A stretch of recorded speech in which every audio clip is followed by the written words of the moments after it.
A plane takes off from Chicago Airport on a clear spring day. As the wheels leave the runway, it loses power from one of its engines. Suddenly, it rolls to the left. Seconds later, the aircraft hits the ground and disintegrates, smashing into a trailer park. 273 people are dead. Now, a team of investigators must find out exactly what went wrong in America's most catastrophic air accident. What they discover will uncover fatal shortcomings in the American aviation business and change the industry forever. Disasters don't just happen. They're a chain of critical events.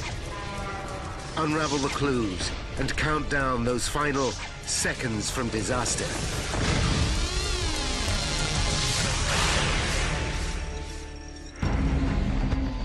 This man has just witnessed a plane crash. On board is the woman he loves.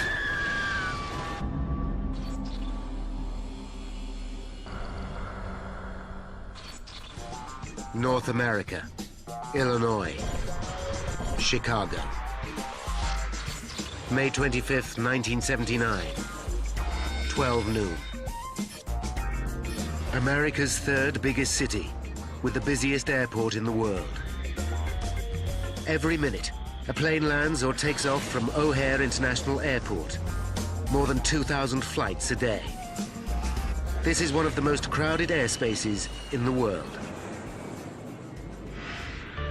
On its final approach to O'Hare is an American Airlines DC-10, flying in from Phoenix, Arizona.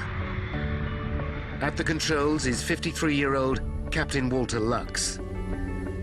Walter has worked for American Airlines for 29 years and completed over 22,000 flying hours. Welcome to Chicago, ladies and gentlemen. Thank you for flying American Airlines. It's 1:30 p.m. and Walter prepares to go off duty when a fellow pilot approaches him. The colleague has to attend a family function and asks Walter whether he'll swap shifts and take flight 191 to Los Angeles that afternoon. Walter has to think hard. It's the Friday before Memorial Day holiday weekend, and Walter is looking forward to the break. He lives in Phoenix, but this weekend he plans to stay in the family holiday home in the Chicago area with his son Michael. It's a neat little house in between two lakes that my dad has purchased way back in 1959. Usually we're out on the water, either fishing or sailing. The request will mean Walter changing his plans. But he also knows he can call for a return favor in the future. Okay, I'll see you soon. Back we go again, huh? Let's go. There's no time to let his son Michael know about the change. He'll have to call him from LA. Already, passengers are checking in for Flight 191. 21-year-olds Deborah Ann Maruzzi and Doreen Malik are going on the holiday of a lifetime to Hawaii. Debbie's boyfriend, Ray DeVito, sees them off. Hi now. See ya. I'm thinking what a great day it was and just how wonderful it is to be able to just hop in a plane and fly to Hawaii. They were going to land in LA and then take off from LA off to Hawaii. I was just caught up in their excitement as well. At 2 p.m., Captain Walter Lux hooks up with his co-pilot, Captain James Dillard, another experienced pilot. They'll be flying a DC-10 to Los Angeles. McDonnell Douglas launched the DC-10 in the early 1970s as its own long-haul wide-body jet to rival Boeing's 747. Both McDonnell Douglas and American Airlines rely on the DC-10 to assure their future at a time of turbulence in U.S. aviation. The previous year, in 1978, the industry was deregulated, and established carriers like American Airlines expect to face cutthroat competition for passengers. But the DC-10 is a plane with a troubled history. Since 1971, there have been 3 fatal accidents in which 349 people have died. The worst was in 1974 in Paris, when a Turkish Airlines DC-10 crashed just after takeoff. A cargo door blew off, leading to catastrophic loss of pressure. 346 people died. Nevertheless, the DC-10 and its cutting-edge flight control systems are popular with pilots, including Walter Lux. He thinks it's a great airplane. He's became a captain on it. Great airplane, especially in the weather in Chicago. February, March, big snowstorms, when a lot of other airplanes might have to divert. Flight 191 is one of the oldest DC-10s in service. It's flown nearly 20,000 hours since 1972. But the plane recently had a major service. It was given the all clear. At 2:30 p.m., Deborah and Doreen are among the passengers taking their seats. The flight attendants know they'll be busy. It's a holiday weekend, and the plane is almost full. A final count confirms that all 258 passengers are on board. 2:45 p.m. 49-year-old James Dillard will pilot the plane at takeoff and landing. Engine anti-ice. This is the first time he's flown the route from Chicago to LA. But for a pilot with more than 1,000 hours flying DC-10s, it shouldn't be a problem. It's just before 3 p.m. Chicago Tower, American 191 K5, ready for taxi. American 191 Heavy, proceed to 32 right via the bridge. O'Hare Control Tower clears the DC-10 to push back and taxi to runway 32R. Air traffic controller Ed Rucker monitors 191's progress. American 191 Heavy, monitor tower on 118.1. Ray DeVito watches from the observation deck. I was first mesmerized by the sheer beauty of this airplane. Beautifully finished in a very high gloss, shining aluminum finish. Thinking, you know, how does this thing even fly? At 3:01 p.m., 191 pauses for an incoming plane. 32 right, position and hold. All right. A minute later, it's cleared for takeoff. 330, cleared for takeoff. 32 right, no delay. American 191, on our way. In standard pilot procedure, both Dillard and Lux move the throttle forward. V1. The wing slats are extended to increase the plane's lift. Within 50 seconds, the 170-ton DC-10 reaches takeoff speed. Rotate. But just as co-pilot Dillard eases the plane's nose into the sky, he notices he's lost power from engine 1 on the left wing. Damn. Ed Rucker watches from the control tower. We need equipment. We blew up an engine. Flight 191 is in trouble. But it's too late for the pilots to abort takeoff. They are now committed. Loss number 1. American Airlines Flight 191 has just taken off from Chicago Airport. As it leaves the ground, it loses power from the engine on the left wing. The plane veers to the left, but co-pilot James Dillard corrects it with the rudder. Come on, come on. He knows the DC-10 can fly with just 2 of its 3 engines and has been trained to deal with exactly this scenario. To reduce the load on the 2 remaining engines, Dillard follows AA guidelines and slows the plane to the minimum climbing speed, V2, 283 kilometers per hour. Air traffic control hurriedly make preparations for the DC-10 to return for an emergency landing.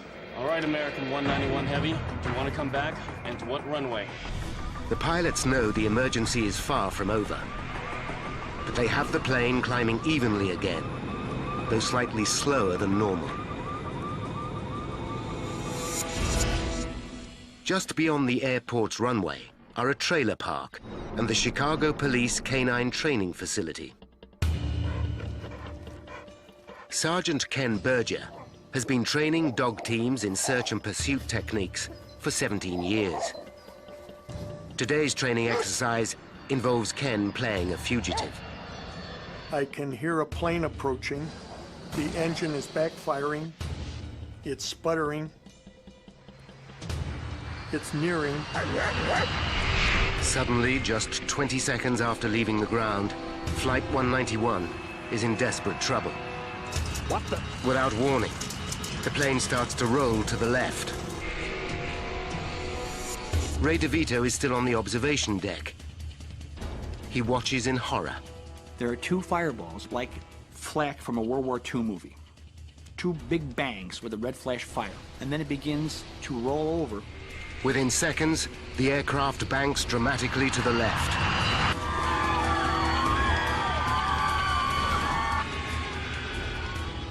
Ken Berger and his colleagues see the plane in trouble. As I break through the trees, the other officers in the training group are running. The DC-10 heads directly for the trailer park, home to hundreds of people. Ray DeVito runs in panic through the airport. Pilots Lux and Dillard fight to level the aircraft. But the plane does not respond. The nose drops below the horizon. He's not talking to me. In air traffic control, Ed Rucker can do nothing but watch as the nightmare unfolds before him.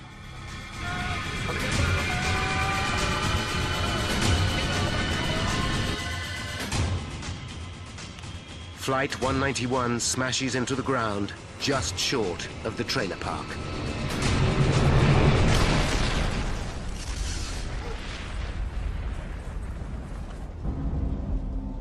It sends a fireball 100 feet in the air, thick black smoke, and I can feel the heat.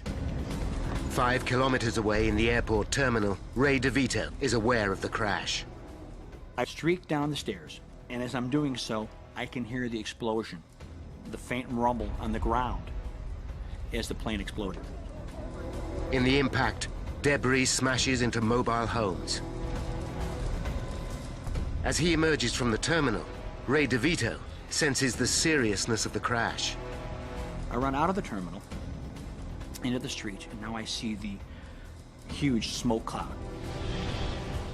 Berger and his fellow officers are enveloped in thick black smoke.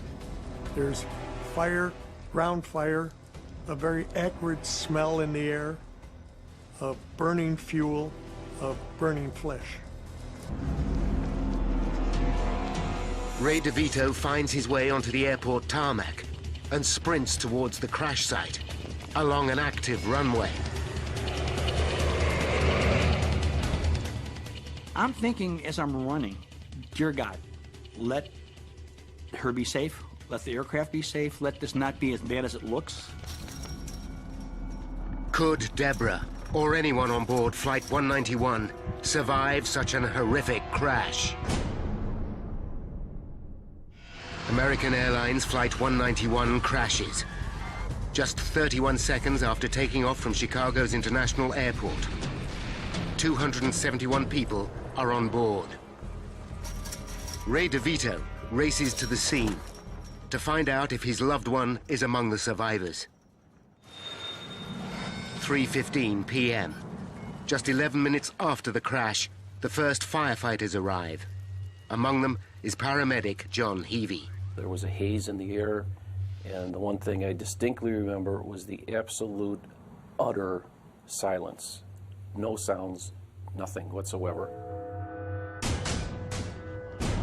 As the emergency services begin to search for survivors, local news crews also arrive. Ray DeVito has run 5 kilometers to reach the crash site. When I arrive at the crash site, I see pieces of airplane strewn about. I assumed I'm not at the proper site because there's not enough pieces of plane or things here for me to recognize. By now, the emergency services realize their task is hopeless. John Heavey and his team confront the horror of the scene. There were parts of We didn't know what they were until we got closer. They were just parts and chunks of people that were soaked in jet fuel that were burning. The twisted wreckage of 191 lies scattered for hundreds of meters. Debris has smashed into the trailer park, destroying 5 homes. 2 more people are dead. Even seasoned professionals are overwhelmed by the scene. It's something you can never forget. And the hopelessness that you can't help anybody. You can just stare in disbelief that in a second, all this could happen. There are no injured on the ground. Everybody has parachutes. News of the devastating crash flashes across the nation. Started to climb. He kept on climbing a little bit. It collapsed and it hit the ground. The spark set off the jet fuel, and this whole place was nothing but a sheet of flame.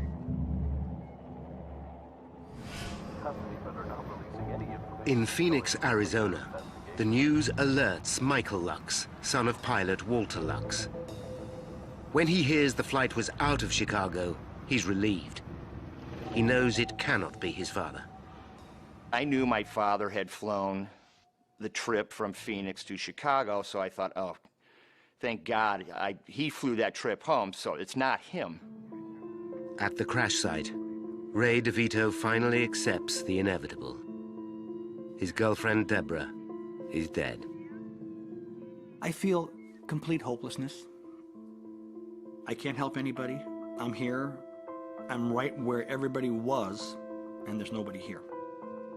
And then I slowly allowed myself to accept the fact that nobody survived this accident. As soon as Michael Lux arrives at his home in Phoenix, his world falls to pieces. I walk in and see one of my best friends.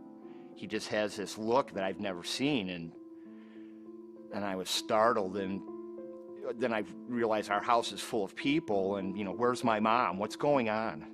And then it was on the television in the other room that my dad was the captain. Lord Jesus Christ, Savior of the world, we recommend to your servants whom we find here in this distressful incident. American Airlines Flight 191 ranks as the worst single-plane accident in U.S. history. In total, 273 people died. But what caused the pilots of the DC-10 to lose control of their plane so quickly?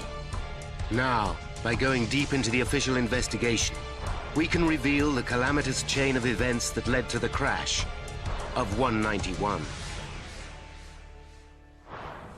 11 minutes after the disaster, the National Transportation Safety Board, or NTSB, receives a call. Within the hour, a GO team of 15 expert investigators is on its way to Chicago. Pivotal to the investigation will be the expertise of this man, Michael Marks. In 1979, Marks is senior metallurgist at the NTSB. He will unlock the mystery of why 191 fell out of the sky just 30 seconds after takeoff. You wouldn't have thought that that could ever happen on an airplane.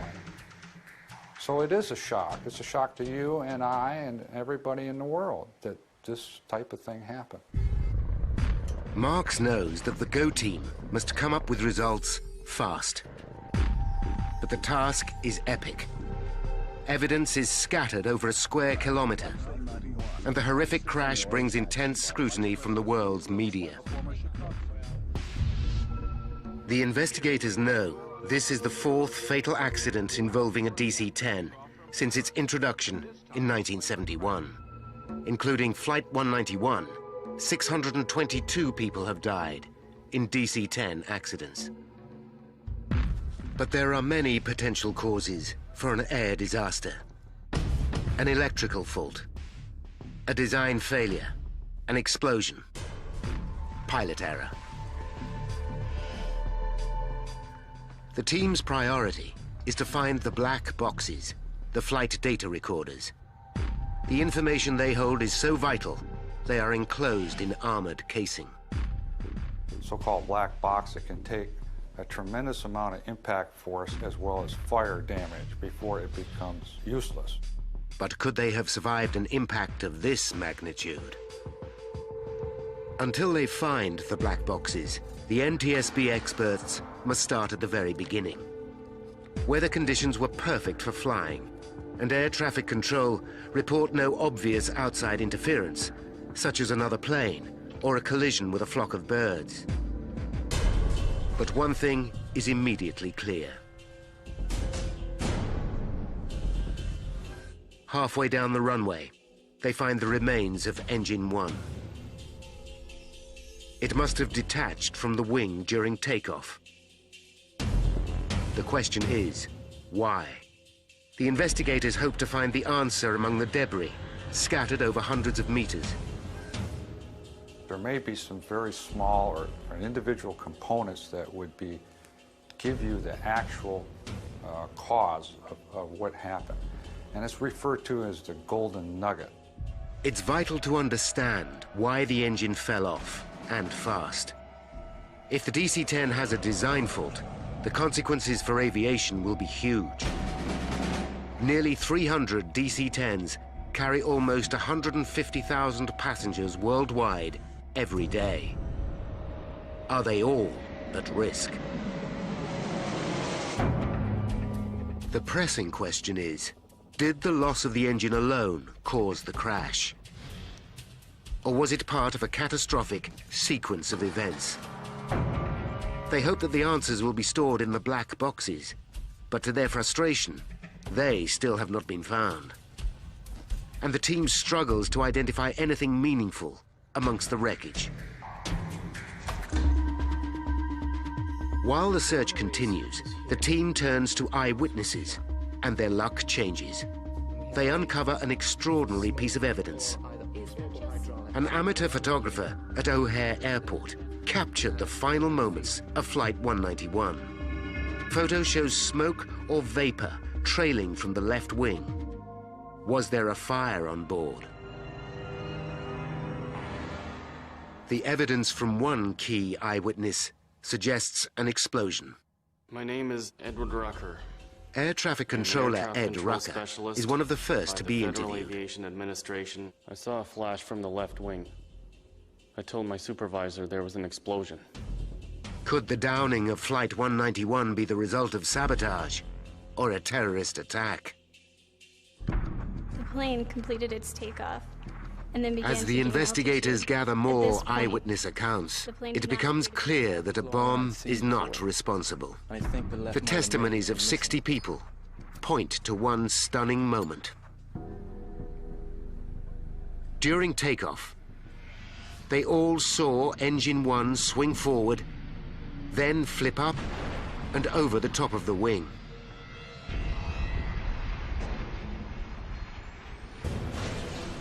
It's a shocking revelation that points towards structural failure. If true, it could potentially affect every DC-10 in the air. This would be the airline industry's worst nightmare.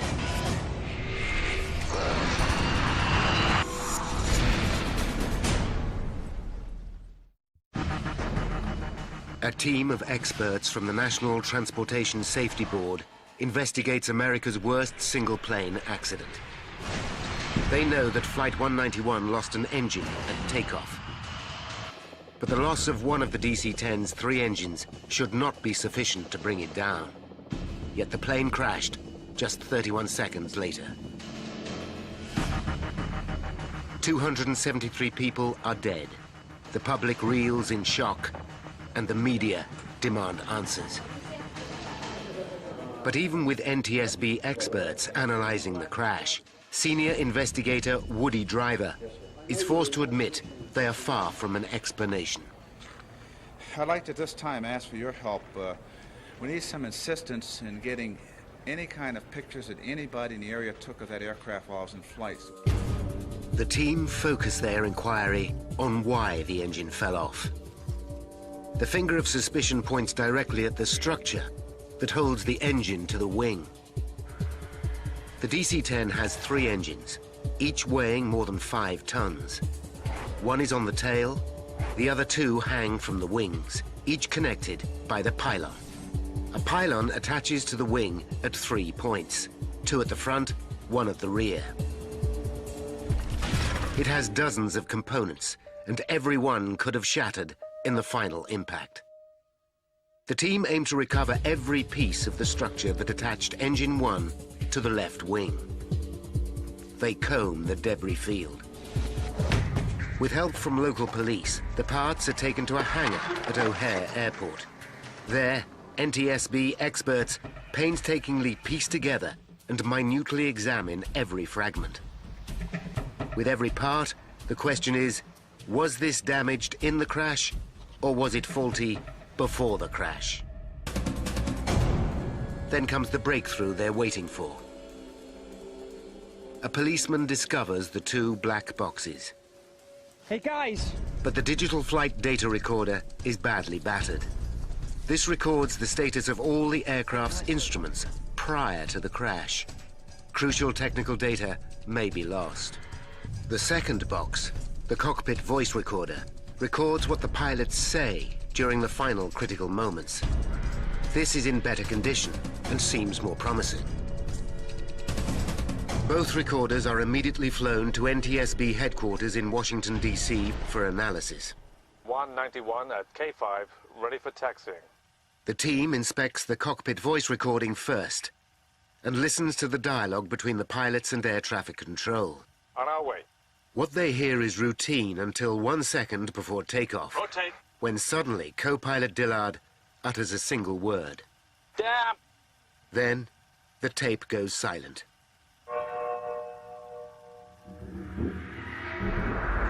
Rotate. The voice recorder stops at takeoff.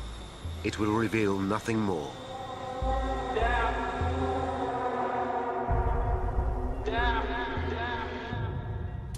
The team now turn to the damaged data recorder.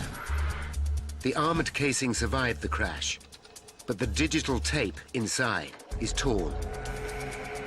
Technicians spliced the shredded tape together and managed to salvage almost all the data. Only a few seconds are lost. The data recorder continued to function until the final moment before impact. The printouts reveal a disturbing picture. Even with the loss of Engine 1 from the left wing, co-pilot Dillard is able to stabilize the plane. Following standard procedure, he reduces airspeed, but for some mysterious reason, the plane starts to roll suddenly to the left. The investigators search the data recorder for the settings of the ailerons and slats on the left wing. These allow the pilot to control the aircraft. But this crucial data seems to be missing. Even though the data recorder continues working, it stops recording this information at exactly the same moment the voice recorder cuts out. The question is, why? It's now 48 hours since the crash. In Chicago, the team examining the wreckage makes a significant find. After close scrutiny of the pylon assembly that holds the engine to the wing, investigators discover what they believe to be probable cause for the engine falling off. A fractured bolt. It's a much-needed breakthrough, and the team hastily organizes a press conference. Michael Marks, senior metallurgist at the NTSB, flies into Chicago, but misses the beginning of the press conference. He arrives just as his boss, Deputy Chairman Woody Driver, makes a statement. The investigation revealed the presence of a fatigue fracture. While Driver speaks to the press, a colleague hands Marks the fractured bolt. I said something like, what's so important about this bolt? Because I didn't see anything that would show that there was cracking involved. Driver announces to the world that this simple 3-inch bolt appears to be responsible for the loss of 191's engine. The bolt that I have in my hand is the bolt that came off the aircraft. It reflects a fatigue crack, and then subsequent to that... Marks listens with mounting anxiety. His experience tells him that the bolt was damaged during the crash, not before it. The fracture shows none of the characteristics of fatigue. It has sheared suddenly and cleanly. Years of analyzing metal failure tell him the NTSB is making a terrible mistake in front of the world's press. I felt it was unfortunate that somebody would make a statement at that particular time, so early in the investigation. We have found the bolt that holds the engine. As a result of this fracture, the evidence so far indicates that that was the reason the engine came off. Marks knows that the bolt is not the smoking gun and cannot be responsible for the loss of 191's engine. It was more like, to me, that it was the result of the accident than it was the cause of the accident. But Marks's opinion is not shared by all his colleagues. Some still believe that the bolt is the cause. Marks follows his hunch and begins to sift 191's wreckage for himself. He soon discovers another key piece of the pylon assembly, the flange. Close inspection reveals it's damaged. Damage that looks as if it was caused before the crash. There was something that was mysterious about it. I did not understand it, but I knew that there was something that was wrong and needed to be investigated more in depth. Could the damaged flange explain why the engine fell off?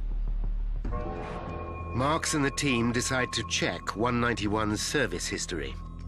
They discover that American Airlines serviced the plane just 8 weeks before its fatal flight.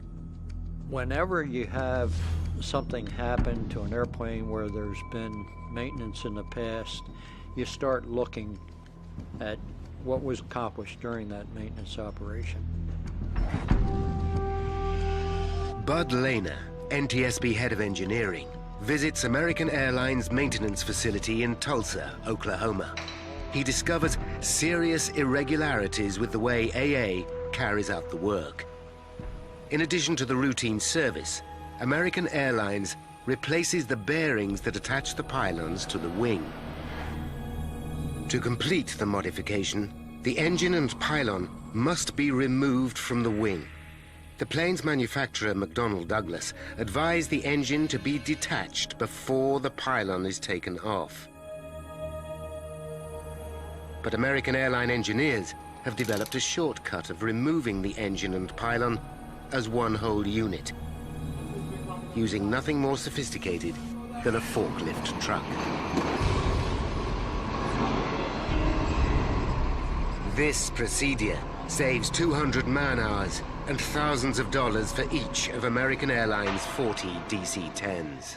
The airlines, of course, are interested in doing it the quickest and cheapest way possible.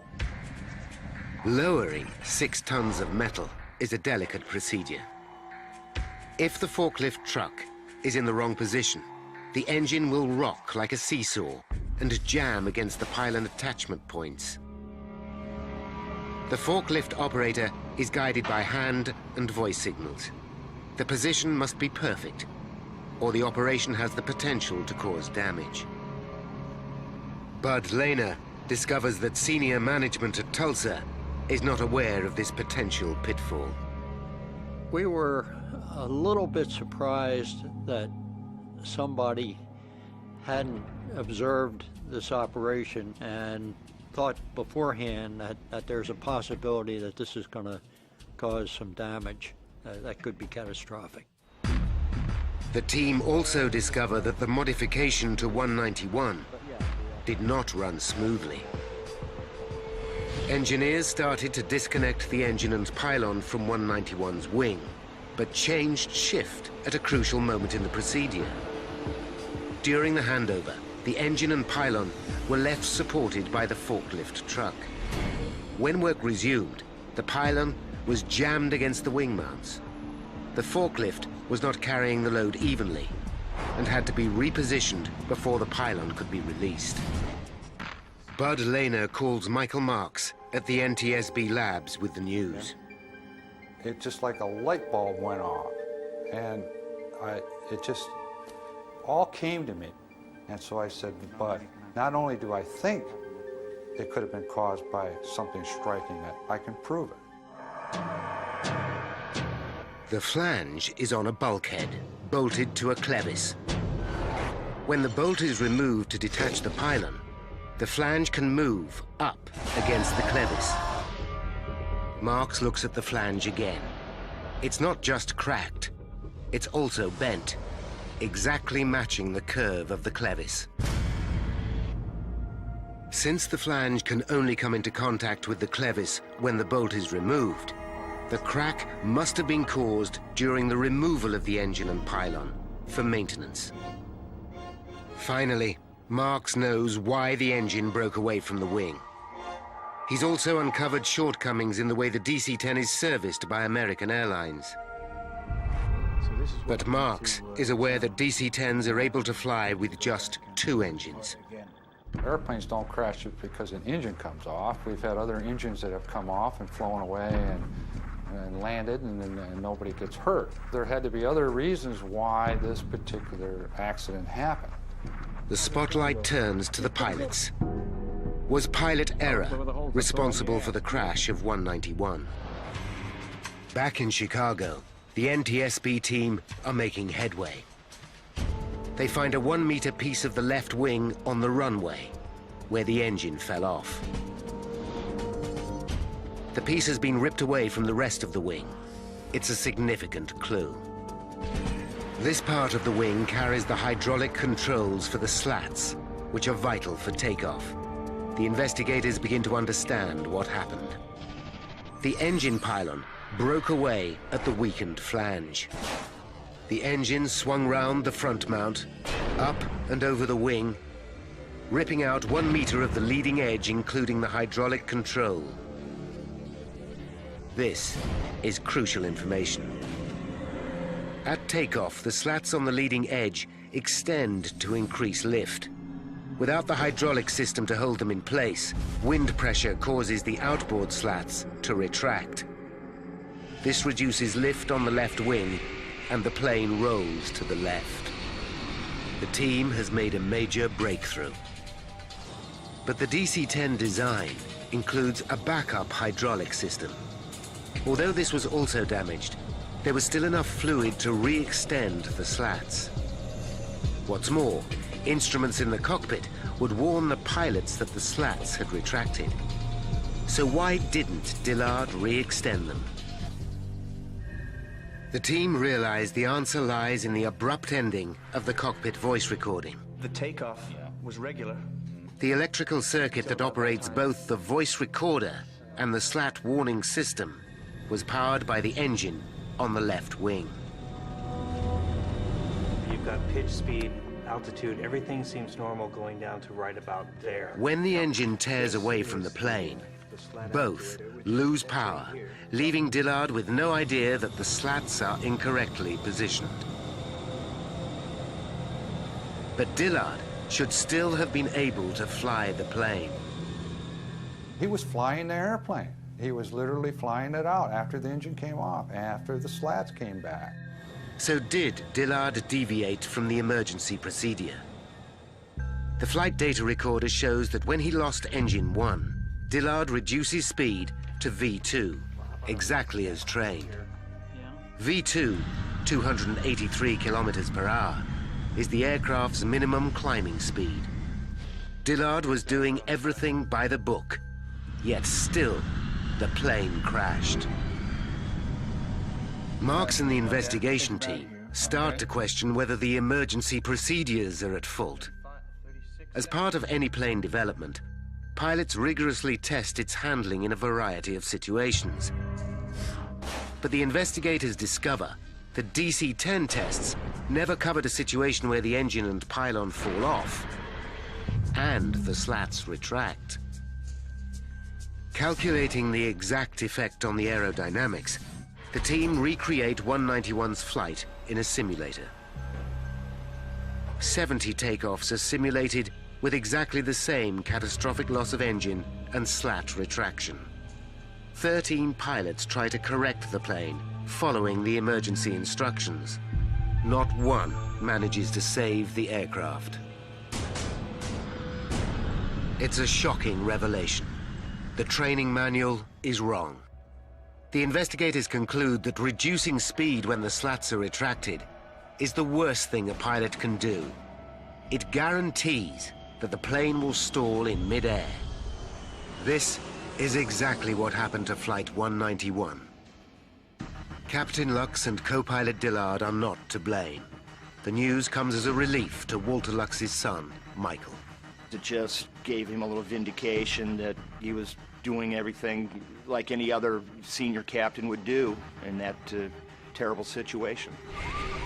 But even with the flaws in the emergency procedures, the investigators know that there was one instrument which should still have been able to save Flight 191. NTSB agents are conducting a painstaking investigation to discover what downed American Airlines Flight 191. They know that in unique circumstances, the pilots unwittingly stalled the aircraft. But the team need to resolve the last mystery. There is one final safety device which should have saved the stricken plane. When a DC-10 is about to stall, it makes a distinctive dual warning. The first is the stick shaker, which causes the pilot's yoke to vibrate. In addition, a light flashes. This combined warning alerts the pilot to increase speed immediately. What the? But on 191, only Captain Lux had a stick shaker, and it wasn't working. This also lost power when the hydraulic system was ripped from the left wing. There is a backup power supply that reactivates the stick shaker, but to turn it on during takeoff is impossible, because the pilots are belted to their seats. This simple power switch proves to be the final nail in the coffin for the 271 people on board 191. Now, by rewinding the events of that fateful day, and by following the evidence uncovered during the investigation, we can finally reveal how Flight 191 crashed. 5 minutes to disaster. 191 taxis to runway 32R at Chicago O'Hare Airport, ready for takeoff. American 191 on our way. The fatal flaw that will down the flight starts 8 weeks earlier, when the DC-10 undergoes maintenance. As the engine and bulkhead are detached, a flange cracks. Every time the DC-10 takes off and lands over the next 8 weeks, the crack gets worse. 1 minute and 19 seconds to disaster. 191 starts its takeoff roll. During the roll, the cracked flange on the pylon fails. The pylon is now only supported by the front bolts. As the nose lifts for takeoff, the pylon rips away from the forward mount, up and over the left wing, taking 1 meter of the leading edge with it. This breaches the hydraulic systems and cuts off the electrical supply to vital cockpit instruments, including the stick shaker. 32 seconds to disaster. Damn. The pilots know that they have lost power from engine 1, but they can't see that they have lost the engine itself and part of the wing. Following emergency procedures, co-pilot Dillard slows to 283 kilometers per hour. The plane continues to climb steadily to 90 meters. Then, as the last of the hydraulic fluid drains away, the outboard slats are forced to retract, causing the plane to lose lift. The loss of electrical power means crucial warning signals fail to alert the pilots to the danger. 10 seconds to disaster. The plane rolls dramatically to the left. The pilots fight to correct this, but the aircraft continues to roll until its wings are past the vertical and the nose pitches below the horizon.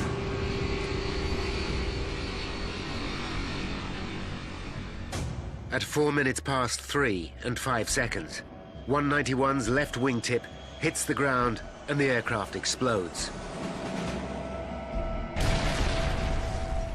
nobody on the plane survives. 273 people are dead. The catastrophe is still America's worst single-plane accident. Trying to speed the maintenance process up and save a couple dollars has cost these people, my dad and 272 other people, their lives in a horrific airplane disaster. After the investigation, the NTSB recommends fundamental improvements in the aviation industry. The US government orders a change in maintenance procedures. McDonnell Douglas redesigned the DC-10. Airlines installed stick shakers for both pilot and co-pilot. Pilots are no longer required to reduce speed to V2 after the loss of an engine. But nothing will bring back the victims of Flight 191. It was a life-changing event. Debbie and I were dating for a year and a half, a little more. You never think that you're going to lose somebody through an air crash. The US government fines American Airlines just $500,000 for improper maintenance procedures. But the insurance settlement for the replacement value of 191 gives American Airlines $25 million more than they paid for it. McDonnell Douglas shares fall more than 20% after the crash of 191. Eventually, the company is taken over by its rival, Boeing.